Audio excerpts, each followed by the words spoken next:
Olá a todos. Na sequência das sessões que temos vindo a fazer sobre os fatores geopolíticos e geoestratégicos, hoje vamos entrar em maior detalhe e sugerir algumas reflexões sobre esses mesmos detalhes.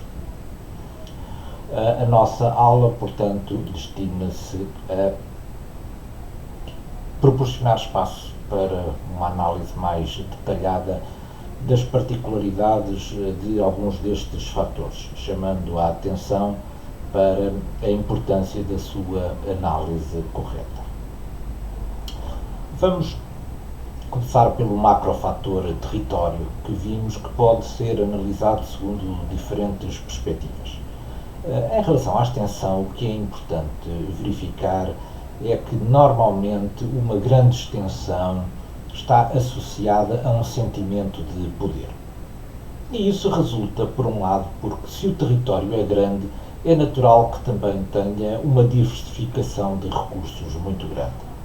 Por outro lado, permite ter os seus centros vitais, sejam eles polos industriais ou cidades, concentrações de pessoas, etc., espalhados pelo território em vez de estarem concentrados num único ponto. E, por outro lado, permite o amortecimento estratégico, isto é, o país, quando atacado, tem terreno para ir fazendo manobras de retardamento do avanço à procura do momento ideal para reagir através de uma ofensiva. E, portanto, estas são vantagens muito importantes para os Estados que têm territórios com uma grande extensão. No entanto, a extensão também pode, em alguns casos, significar vulnerabilidade. É evidente que um país com uma grande extensão tem periferias que se encontram muito distantes umas das outras. E, portanto, se é preciso movimentar forças, demora tempo a movimentar forças para cada uma dessas periferias. Por outro lado, também é absolutamente natural que num território que seja geograficamente muito extenso apareçam diferenciações culturais e que, portanto, possa haver aqui perturbação em termos de um determinado espírito de unidade nacional. E também é natural que num espaço muito extenso possam ocorrer espaços vazios, e os espaços vazios são sempre sinónimo de vulnerabilidade. Outro aspecto importante é o aspecto da localização. Nós, quando falamos em localização, podemos estar-nos a referir a uma localização absoluta e a uma localização relativa. Quando falamos de localização absoluta, estamos a falar do seu posicionamento em termos do globo. Por exemplo, os países nórdicos situam-se todos acima de paralelos que estão muito mais próximos do Polo Norte. E isso tem, desde logo, um conjunto de influências muito marcantes sobre o clima e, portanto, também sobre as condições de vida das populações e a própria organização social. Este é um aspecto importante da sua localização absoluta. Mas, por outro lado, talvez até mais interessante é a sua localização relativa. É que eu, quando coloco um território, quando eu localizo rodeado por um determinado conjunto de outros estados ou de outras situações, na verdade eu estou a fazer que o integre que eu integre não apenas os seus problemas específicos, mas que integre estes problemas também os problemas gerais dessa região. E, portanto, esta localização, este contexto regional é muito importante para perceber também a forma como este país ou este território, mostra aqui o caso de Kaliningrado, por exemplo, a questão da localização é uma questão absolutamente primordial, uma vez que este território não se encontra unido ao resto da Federação Rússia e encontra-se rodeado de um conjunto de países que pertencem à NATO, a Lituânia, a Polónia, por exemplo.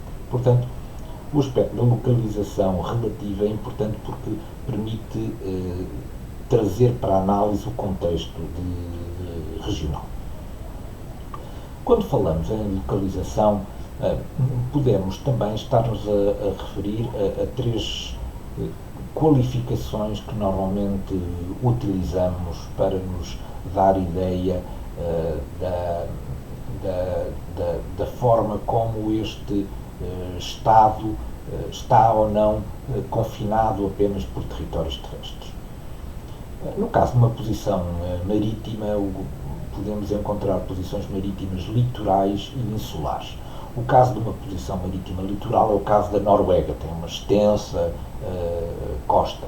Por outro lado, uma posição insular é por exemplo, a Grã-Bretanha ou a Irlanda, são ilhas e, portanto, resulta do facto de serem ilhas também perspectivas geopolíticas e geoestratégicas diferentes. Podemos também estar a falar de posições interiores, são estados que estão no interior do continente e que não têm acesso à costa. Se repararem, por exemplo, a Bielorrússia é um destes estados que, podemos dizer, tem uma posição interior. E depois há estados que têm posição mista, isto é, são estados com uma parte continental muito forte, mas têm também acesso à costa. O caso da Alemanha é um caso típico de uma posição mista. É uma pequena costa a norte e depois tem uma parte continental muito apreciada.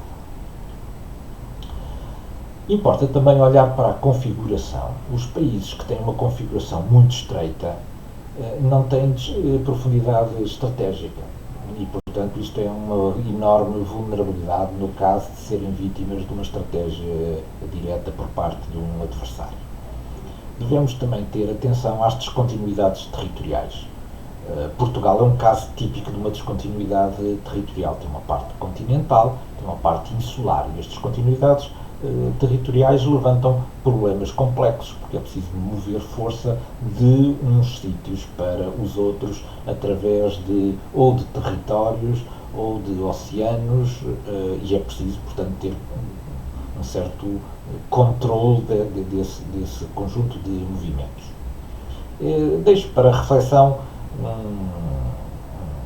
um aspecto que é interessante. Hão de reparar, quando olham para um mapa da Europa, por exemplo, com as suas capitais, que nem todos os países escolheram o centro do território para localizar a sua capital, onde parece que, efetivamente, ela estará melhor colocada, está numa posição central, está mais resguardada por distância em relação às suas fronteiras. Alguns países têm as suas capitais junto das costas. Este é um problema interessante. Isto é, sentem-se seguros junto da costa. E isto tem a ver também com o caráter marítimo dos povos e o conjunto de alianças que os países desenvolvem.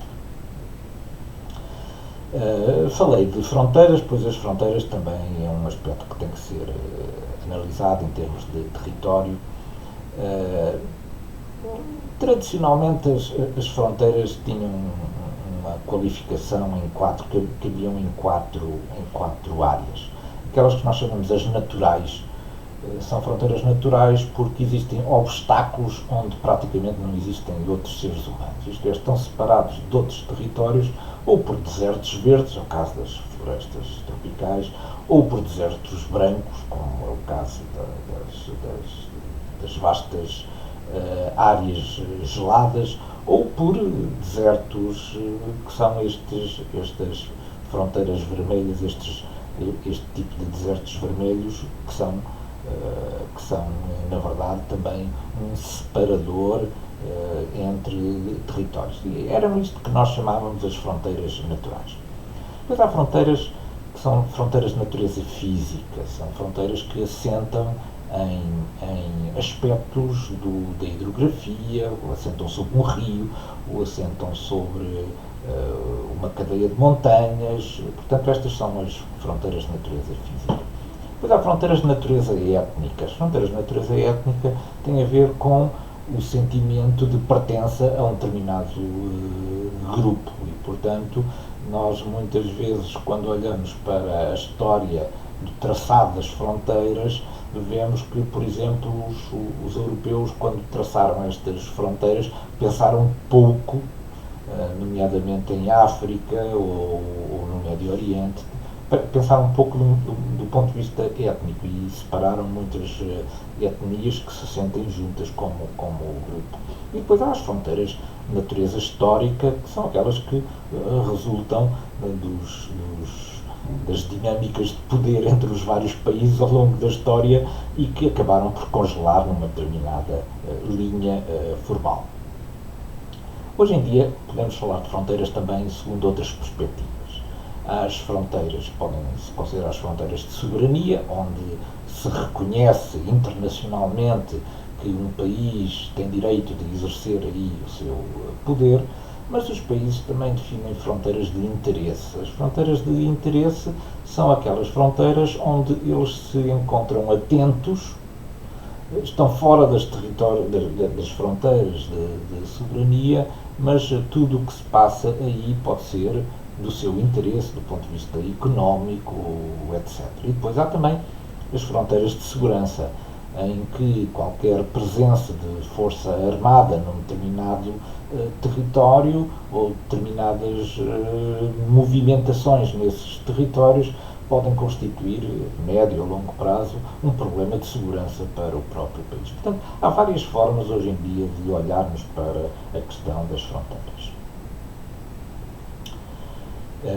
Vamos ver agora a questão da orografia e da hidrografia. São questões muito interessantes, sobretudo gosto muito da questão da orografia. A questão da orografia, quando uma orografia é muito forte, ela vai condicionar o aparecimento de identidades muito próprias. Vejam, por exemplo, a Suíça com os seus cantões. Isto é, aquela forte orografia permite a criação de identidades muito próprias. Lembrem-se também daquela expressão que se utilizava em Trás-os-Montes: para cá do Marão mandam os que cá estão. É um bocadinho esta coisa, é que as orografias muito fortes permitem distanciamentos e separações que levam à criação de aspectos de identidade cultural muito próprios. Já por outro lado, os rios unem muito mais do que separam. Um rio é um elemento de união entre duas margens, não é um elemento de separação. E quando olhamos para fronteiras que estão assentes em rios, podemos dizer que elas não são fronteiras muito naturais, porque um rio é um sítio onde se desenvolve atividade económica de um lado e do outro lado das suas margens. Por outro lado, quando os rios são navegáveis, são e foram utilizados ao longo da história como eixos de penetração cultural. Portanto, é muito interessante olhar para a orografia e hidrografia atendendo a estes aspectos muito particulares, quer das penetrações culturais, quer da questão do aparecimento das identidades culturais muito próprias. Costa. Ter acesso ao mar é, na verdade, uma potencialidade enorme. Porque imaginem um país que está numa posição interior, a sua ligação ao exterior tem que se fazer através de um conjunto de fronteiras terrestres ou aéreas, não interessa, mas sempre através de outros territórios. Enquanto que um país que tem acesso a uma costa tem acesso praticamente ao mundo sem ter que pedir, digamos, autorização a ninguém. Por outro lado, a costa está associada também do ponto de vista dos direitos de exploração de recursos, tem muitos recursos, alguns dos quais se conhecem ainda mal. Quer dizer, o mar, sobretudo o fundo do mar, é ainda um território largamente pouco conhecido, quase desconhecido. Por outro lado, há questões que a costa coloca. É que porque uma costa que é acessível, isto é, que não tem um conjunto de orografia mesmo encostado à costa que dificulte o seu acesso, traz também um problema de segurança, porque podem ser feitos desembarques na sua costa, ou ela ser até utilizada para um conjunto de atividades ilícitas e criminais. Quando falamos de clima, sol e vegetação, normalmente este é um aspecto que nós abordamos em conjunto. O clima, o sol e a vegetação, porque são aspectos que estão todos muito interligados e como facilmente depreendemos, até pela imagem que aqui projetei, que acompanha este slide, eles condicionam largamente as condições de vida e até a organização social das populações. Portanto, também é um aspecto importante de ser estudado.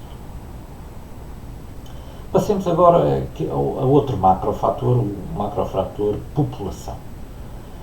O que é mais importante de reter em relação à população é que é a população, é nela que reside a vontade, a capacidade e o espírito de defesa.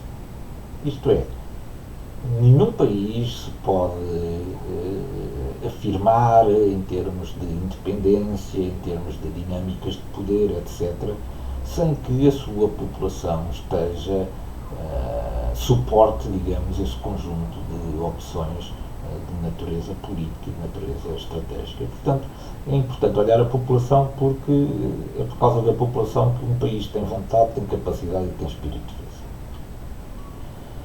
O mapa que vos aqui apresento é um mapa que está modificado porque vamos falar agora de efetivos. Isto é, há aqui uns países muito gordos e outros países que praticamente desapareceram. Portanto, este mapa está deformado de acordo com os efetivos populacionais. Reparem, na Rússia, lá em cima, praticamente desapareceu, enquanto a Índia e a China parecem territórios gordíssimos porque, efetivamente, isto está desenhado de acordo não com as fronteiras físicas verdadeiras, mas de acordo com a quantidade de população que estes países possuem.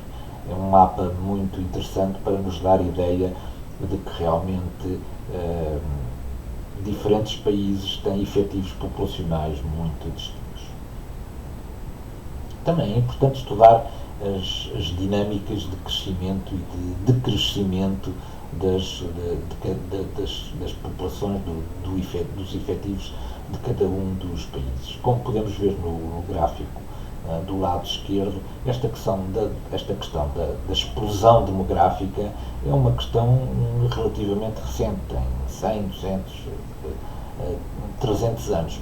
Porquê? Porque isso tem a ver com a evolução da medicina, basicamente. A medicina fez com que as taxas de letalidade baixassem enormemente em todo o mundo e isso fez disparar enormemente a nossa demografia. Do lado direito está uma taxa, uma taxa de crescimento, a taxa de crescimento anual, e é muito interessante, ela é aplicada ao mundo todo. E como podemos ver, não obstante a população continuar a crescer, ela começa a crescer a ritmos muito mais baixos. Reparem que por volta de 1980 se atingiu a máxima taxa de crescimento e que a partir daí a taxa de crescimento tem vindo com alguns sobressaltos, mas tem vindo normalmente a cair.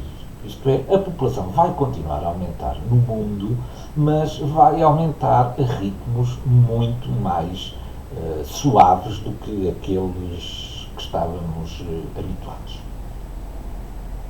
A evolução demográfica é muito desigual. Se olharmos, este mapa está distribuído por continentes e vemos que enquanto a Europa tem uma taxa de crescimento de população de 2,1%, uma taxa absolutamente e incrivelmente baixa, é um continente destinado a desaparecer do ponto de vista do sentimento dos europeus.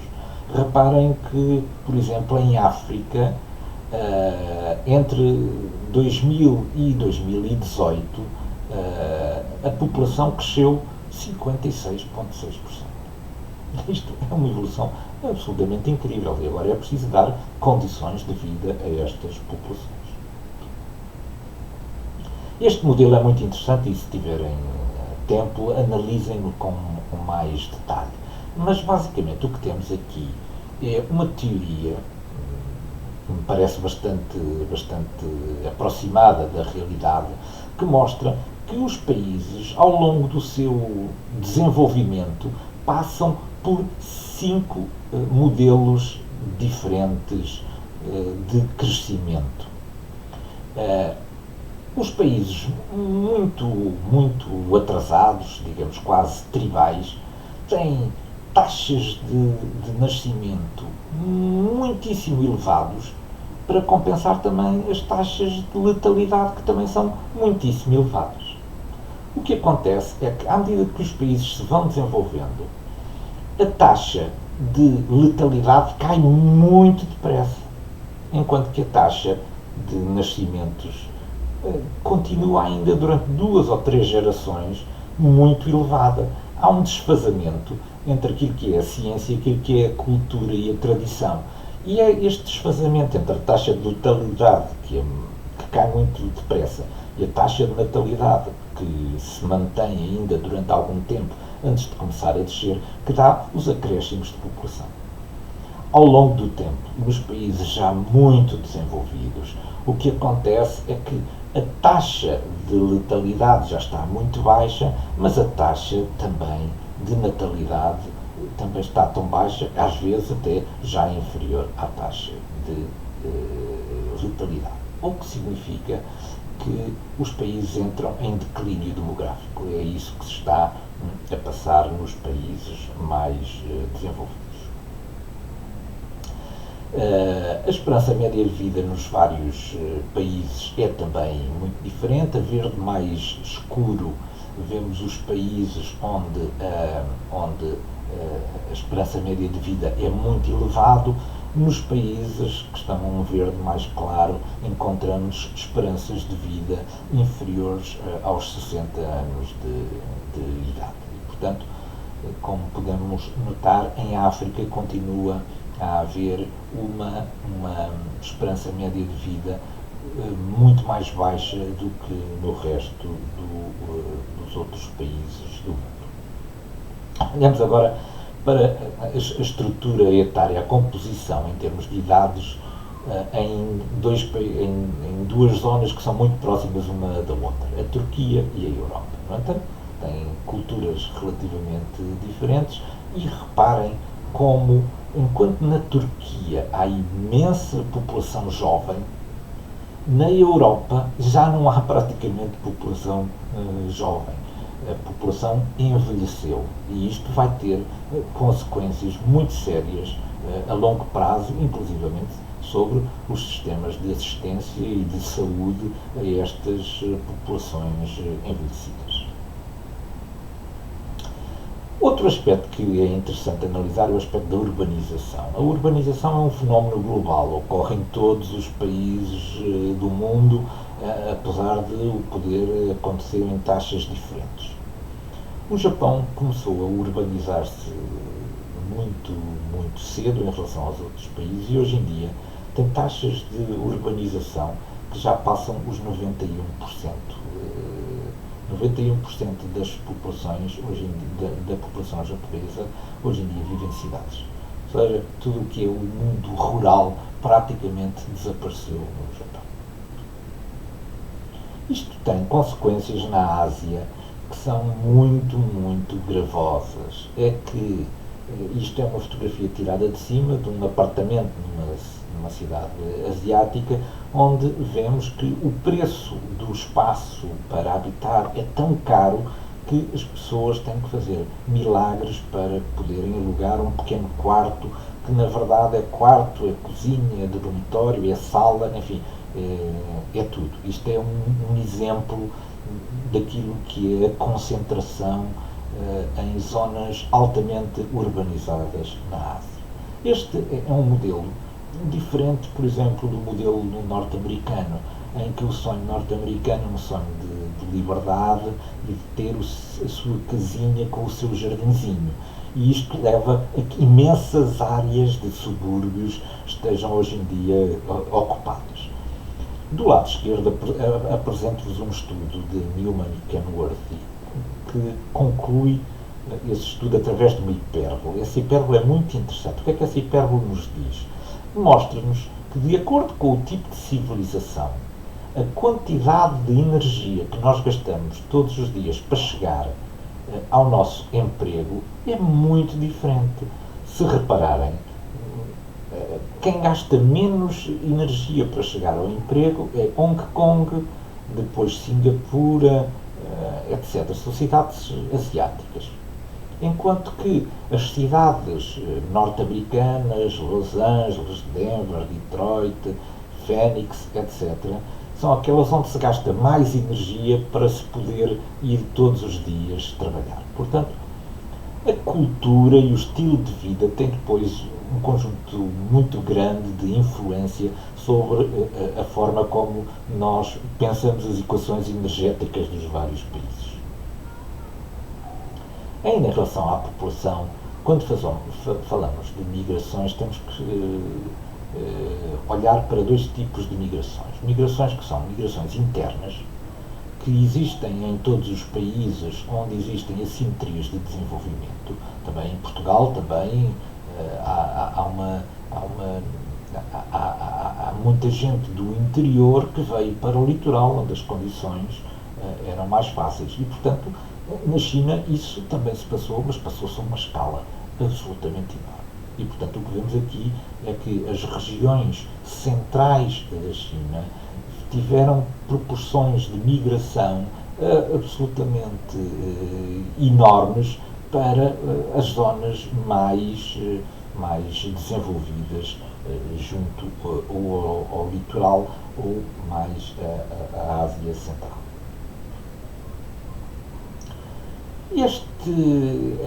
Falámos de migrações internas, agora vamos falar destas migrações que se passam, migrações externas, de pessoas que passam de uns países para outros países. Quando olhamos com mais detalhe, verificamos que estas migrações não são todas iguais. Não são todas iguais. Reparem, por exemplo, na questão da Ásia. Na questão da Ásia, são mais os homens do que as mulheres que fazem uma migração de natureza internacional. As mulheres ficam nos países e os homens vão trabalhar fora. No caso da Europa, também há migrações importantes. Quem são as migrações? São os reformados. Os reformados da Europa do Norte vêm depois passar os seus tempos de reforma nos países do Sul e, portanto, a grande movimentação, migração internacional, no caso da Europa, é dos reformados. Mas se olharmos para a América Latina, por exemplo, com todas as idades. Todas as idades estão disponíveis para migrar internacionalmente. E, portanto, apesar de muitas vezes falarmos em migrações internacionais apenas sobre uma perspectiva, há várias perspectivas e os perfis de migração são diferentes de acordo com o país de origem e o país de destino. Literacia. Aqui, quanto mais escuro estiver o país, maior é a taxa de literacia. Como vemos, há ainda problemas muito complexos de literacia em África. Não temos dúvida nenhuma, este gráfico mostra-nos isso muito, muito bem. Outra questão é a questão da etnicidade. A questão da etnicidade tem a ver com um sentimento grupal, um sentimento de grupo. As pessoas, ao longo dos anos,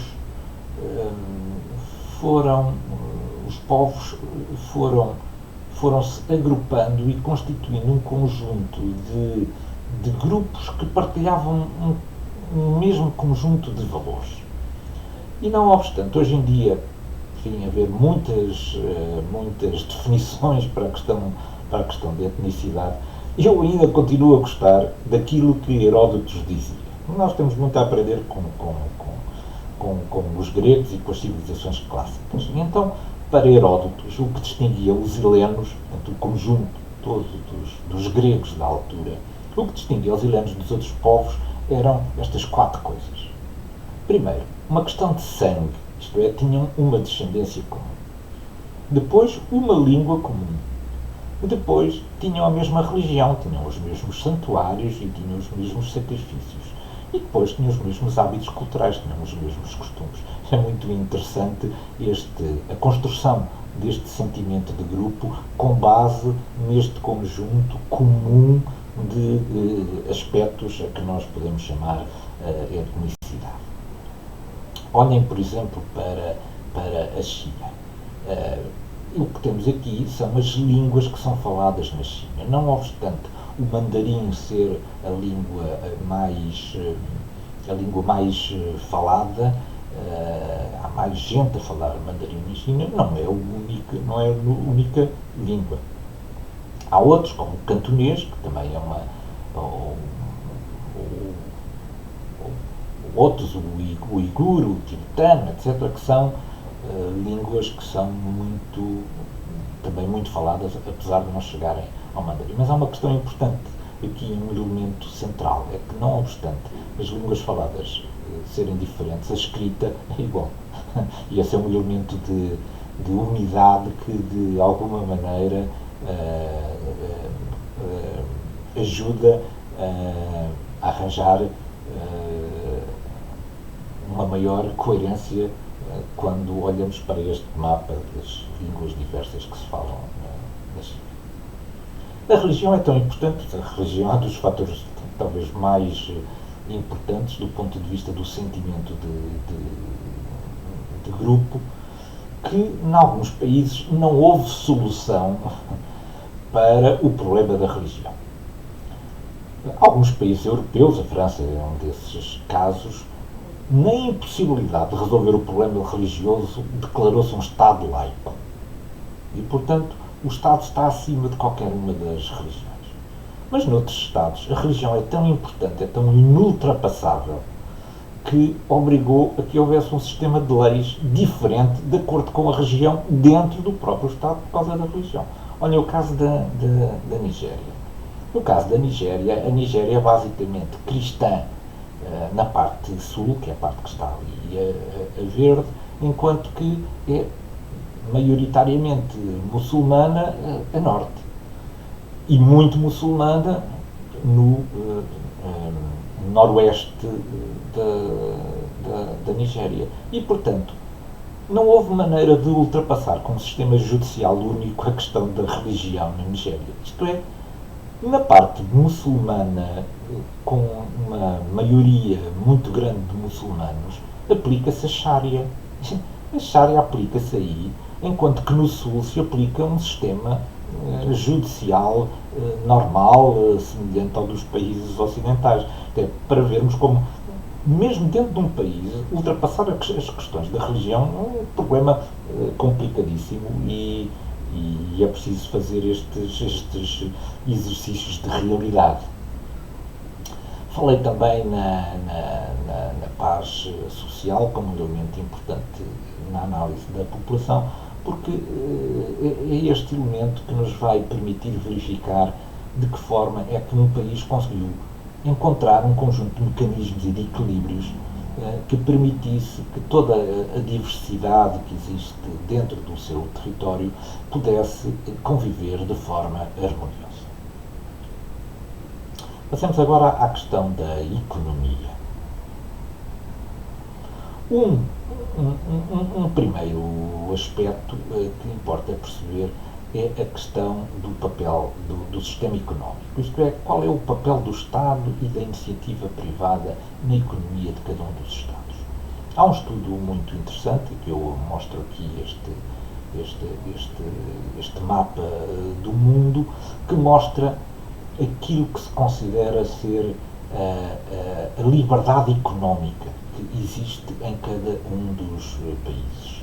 Sendo que nos países que estão a vermelho há muito pouca liberdade económica. Nos países que estão a verde há uma imensa liberdade económica e depois há ali uns amarelos e, portanto, há ali uns laranja que mostram um bocadinho, digamos, estas várias maneiras de perceber a liberdade económica dentro de um Estado. O produto interno bruto é a forma que nós temos, fácil, porque as tabelas estão disponíveis em todo lado, de percebermos a riqueza que um país é capaz de produzir. E o que este mapa aqui nos mostra, isto não é bem um mapa, isto é um gráfico, este gráfico nos mostra, este gráfico está agrupado, as cores correspondem a continentes. Se virem, por exemplo, o continente norte-americano tem um peso absolutamente enorme e permite-nos ver neste gráfico que há três blocos aqui, o bloco asiático, o bloco norte-americano e o bloco europeu, têm uma percentagem muitíssimo elevada do PIB mundial. Enquanto que há outros blocos, aquele bloco a cor de rosa é o bloco da África, vemos que, apesar de a África ser um continente enorme, não produz praticamente nada em termos do PIB mundial. Só os Estados Unidos da América geram, por si só, 25% do PIB mundial. Importações, exportações e finanças. Isto permite avaliar potencialidades e vulnerabilidades. Vamos ver, se eu não tenho petróleo e se a minha indústria depende do petróleo, eu tenho aqui um problema para resolver, não é? Porque tenho aqui uma vulnerabilidade, porque os preços a que os meus bens produzidos vão ter depende do preço do petróleo. Portanto, se o petróleo aumentar muito, eu vou ter que aumentar os preços, os custos de produção serão naturalmente muito maiores. Portanto, é importante ver aqui para cada um dos atores quais são as importações e as principais exportações e também as origens, a origem dessas importações e o destino das suas exportações. Por baixo temos aqui dois mapas. O mapa que está do lado esquerdo, que tem aqueles tons em castanho e em verde claro, mostra a dívida que, em percentagem do produto interno bruto, cada país tem. E, como vemos, há diferenças muito significativas. E do lado direito, o mapa do lado direito mostra qual é a percentagem da dívida em relação à China. E, portanto, vemos que a China tem hoje em dia muito crédito junto de África e junto da América do Sul. É importante olhar para estes gráficos para perceber as posições, as dinâmicas de poder, as alianças, os acordos comerciais, etc.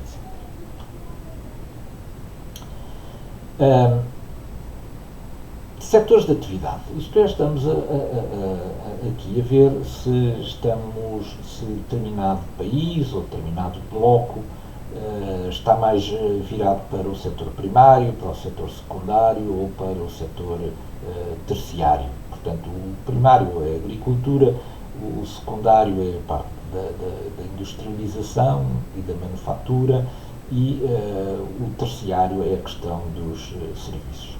Olhem para esta comparação entre a África e a União Europeia e vejam o papel que hoje em dia têm os serviços como setor de atividade na União Europeia.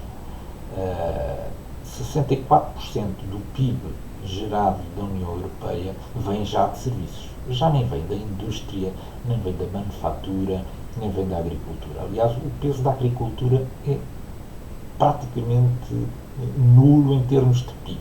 A agricultura na Europa só contribui para 2% do PIB.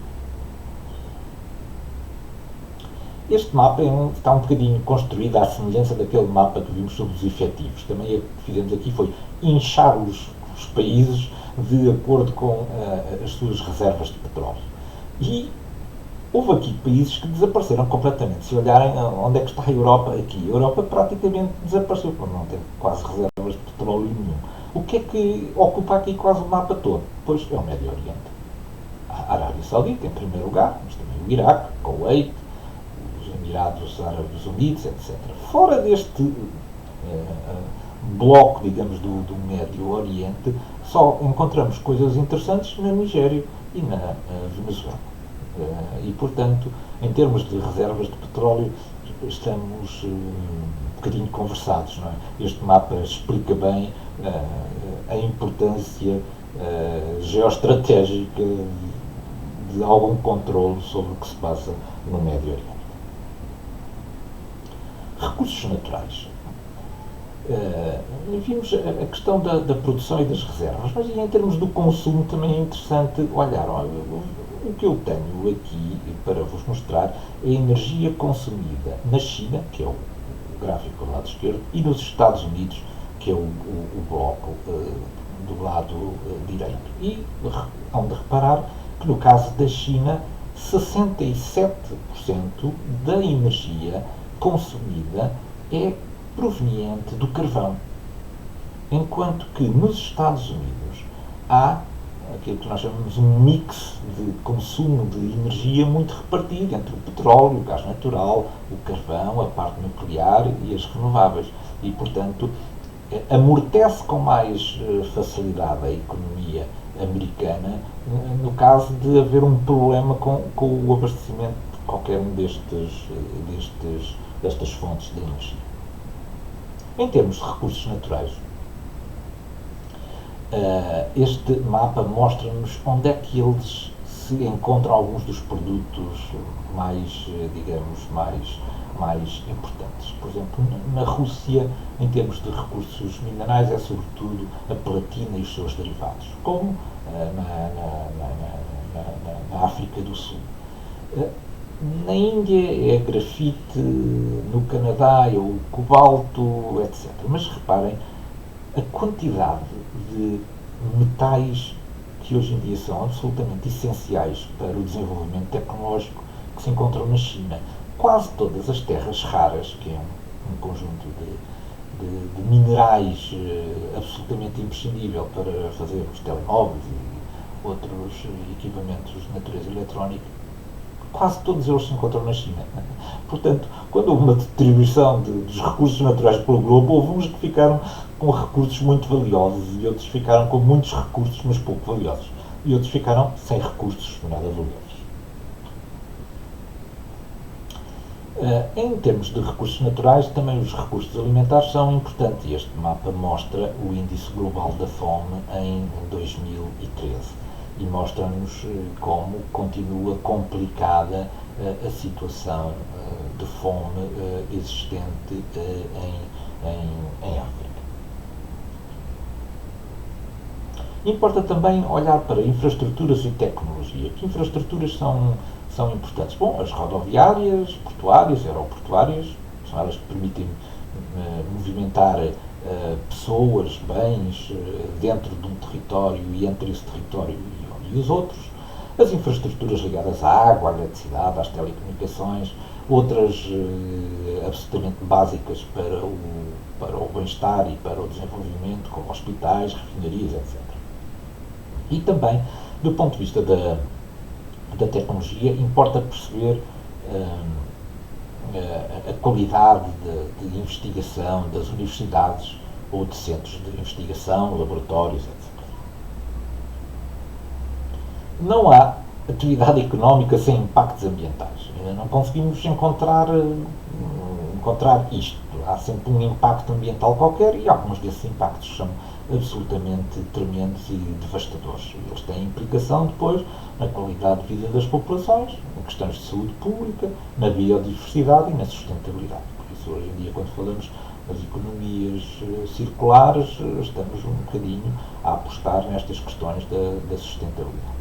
Estamos verdadeiramente a consumir mais do que aquilo que é razoável. E, portanto, a economia do futuro vai ter naturalmente que olhar para estas questões da sustentabilidade, da biodiversidade, da saúde pública, da qualidade de vida das pessoas.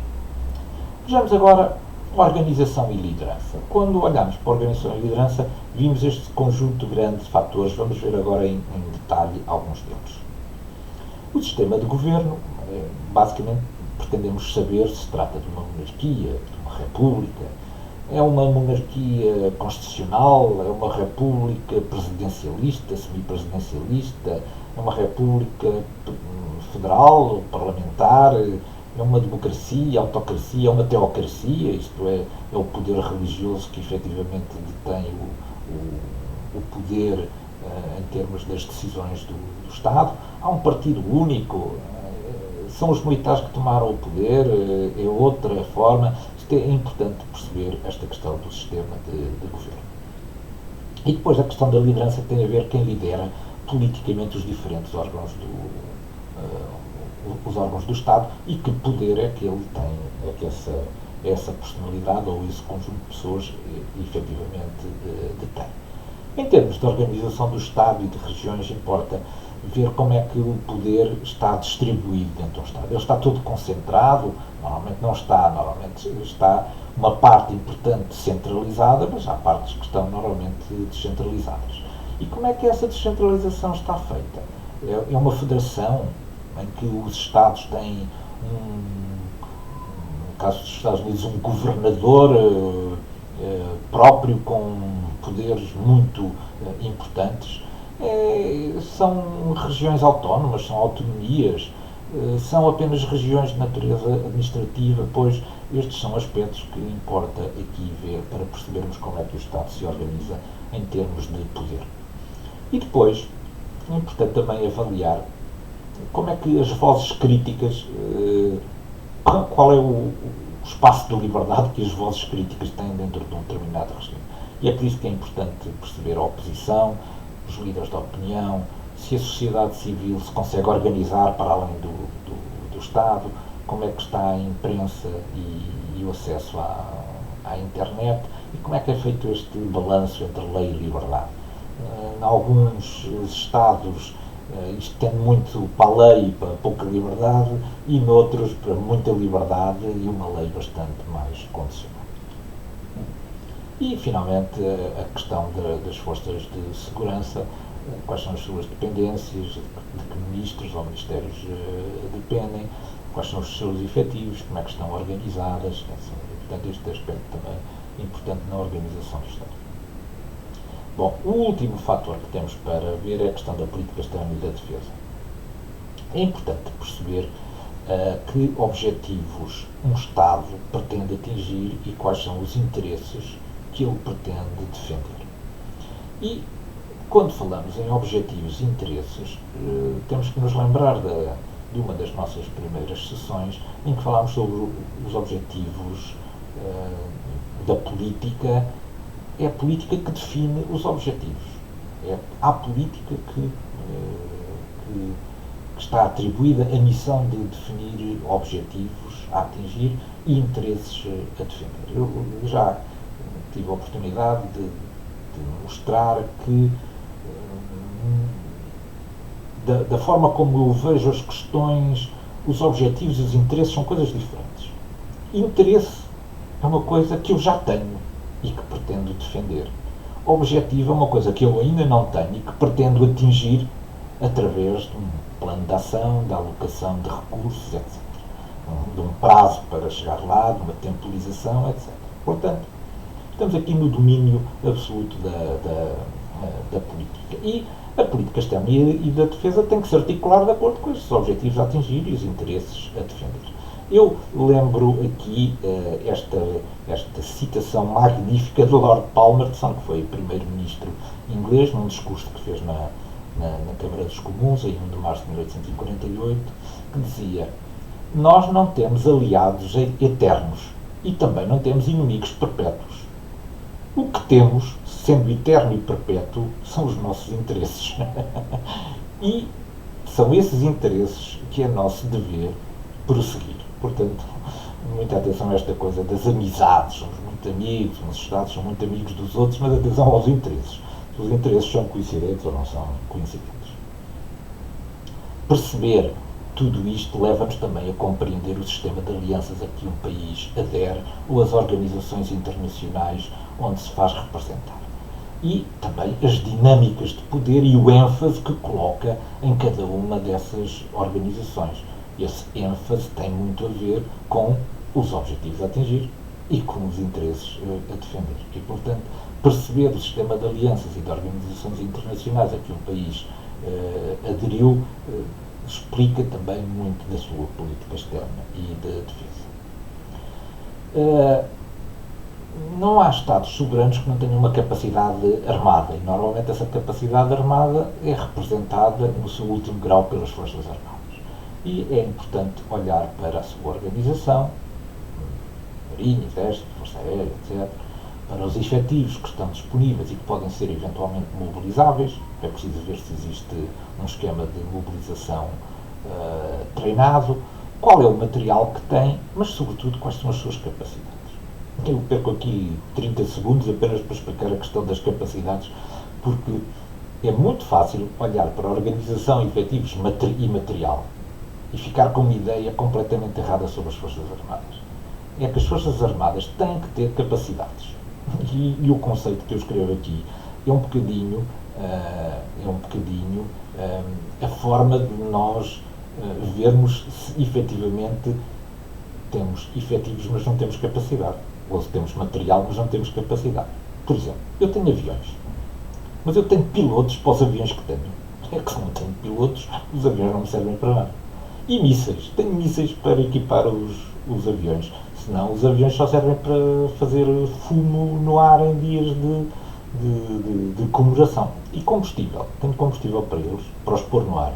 E os aviões estão mantidos, estão certificados. E tenho bases aéreas com todos os serviços necessários para que um avião possa voar.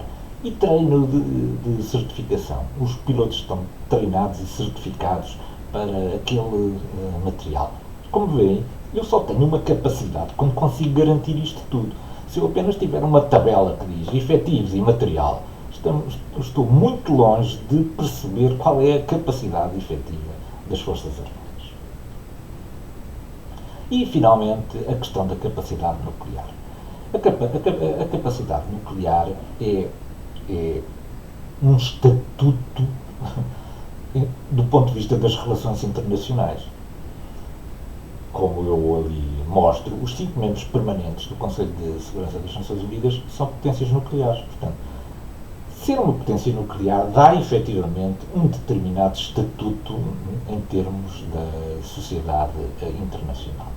E o que mostra este gráfico estimado, é muito atual, de 2020, mostra que, efetivamente, Rússia e Estados Unidos da América continuam a ser os Estados com uma capacidade nuclear muito grande.